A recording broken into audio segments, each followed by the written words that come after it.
Other ideas thrown in, but joining us now, as we try to do regularly at the end of a sitting period, Liberal frontbencher Paul Fletcher.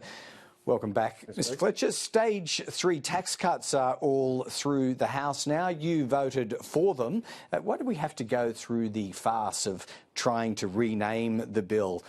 For those who aren't aware, Treasury Laws Amendment Bill, cost of living tax cuts, but not actually dealing with cost of living, or enhancing bracket creep bill and the like. You failed, but you were supporting them anyway.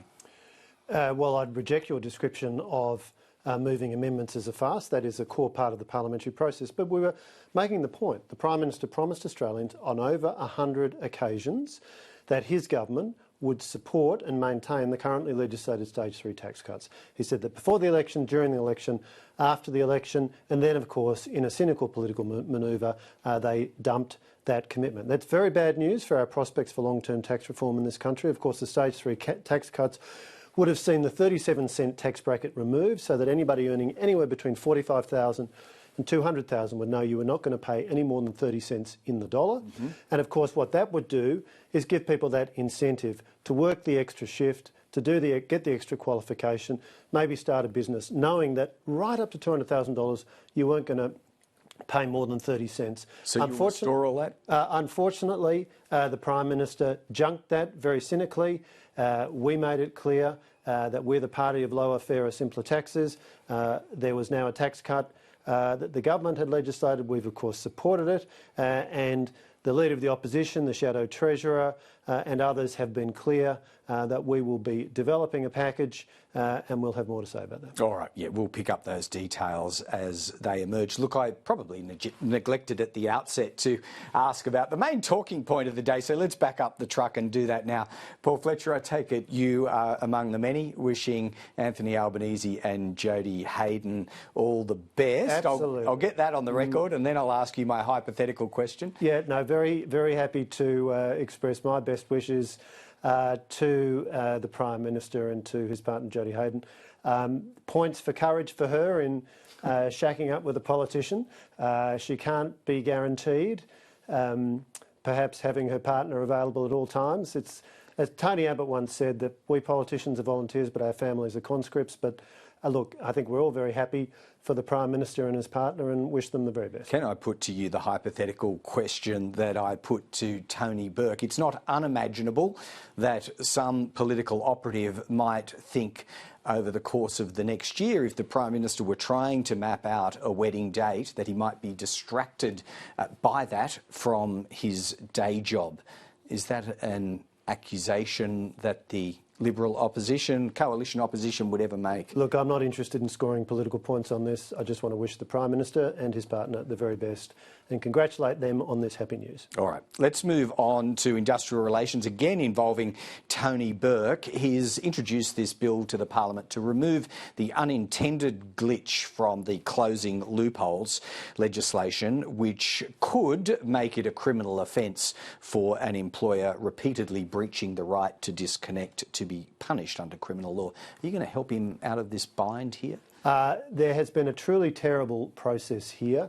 The Minister, Tony Burke, agreed this with the Greens halfway through last week. No consultation with government. This right to disconnect, which will have unpredictable consequences. We've had a lot of national businesses saying, well, their WA office is 3 hours behind their East Coast offices. It's going to make it very difficult for employees to contact each other. What happens if there's a matter which is absolutely critical to a business or indeed its customers? None of that has been answered. There was no consultation how this was going to work. And indeed, they rushed through something which criminalises an employer, creates a criminal penalty for an employer who does contact an employee. That was in large measure because of this disastrous process. Tony Burke has to wear this. This is a real mess. But on that basis, on the basis of all those arguments you've just outlined, you could hardly leave it in the statute. We'll look at it. It'll go through the normal coalition processes. But this is just one of many disasters for productivity and our economy in this package of measures. You know, the unions have been freed up to enter workplaces all around the country. They face fewer requirements than the police to enter workplaces. The law in relation to who's a casual and who's not, which was settled by the High Court just 2 or 3 years ago, very clear, now been replaced by 3 pages, 15 different factors, incredible confusion, burden, uncertainty, cost for employers and employees. This is really bad news, dancing to the tunes of the union bosses. Very, very bad news, this piece of legislation. Very quickly, you're not proposing to repeal all of those things you just listed, the core elements of closing the loopholes, though, are you? You've only pledged to touch the right to disconnect. Your question to me specifically was about the right to disconnect and the additional bill that Mr Burke has now been forced to enter to clean up the mess he made because he rushed it through without consulting with anybody. We'll look at that on the merits and reach a decision through our normal process. All right. Can I ask you, in your shadow government services responsibilities, there was some evidence given at Senate estimates yesterday. We played it on this program under questioning from David Pocock that call centre workers have to enter auxiliary codes in their computer work that in effect times or logs toilet breaks by them.